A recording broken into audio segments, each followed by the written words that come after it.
My name is Matt Cain from Nadiallic. We're here at our property Fairview, west of Maryborough in central Victoria. Like our farm's situated on the Avoca River, and we're very reliant on that for most of the time. We sometimes take it for granted that there's always a water source available there for us, but with low or no runoff at all in the previous season, the river got down to a point where it was just pools of blue-green algae and no water availability at all. I think I'm fifth generation on the farm, and Dad certainly let me know that he'd never seen the river in such a bad state.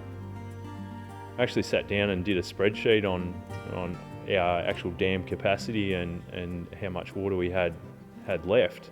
We got down to about 5% water on this property, and our property north of Nadiallic, I think we were down to about 15% water. It was an unprecedented situation. We accessed two grants, the first one being an on-farm infrastructure grant, and then the other grant that we applied for earlier this year was the emergency water grant. We implemented a reticulated water system, so we're able to extend a 2-inch poly pipeline, so we've now got about 7 or 8 kilometres of 2-inch poly. What we did was have 2 centralised tanks on the property. The idea was to have one central point if we needed to cart water or buy water in, and it could just come to one central point. And then we also connected those tanks up to 3 other water sources as well. So we had tank water, dam water that was able to be used in those, and we could also fill them with bore water as well if we needed to. We used part of the grant to de-silt some dams for when it does rain. We're able to store more water in those dams.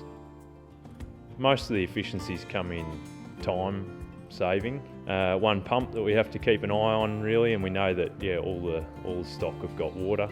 One of the major things is we've been able to cut down the evaporation losses. It's all pretty well closed and contained circuit, so not losing any of the precious water that we don't have much of.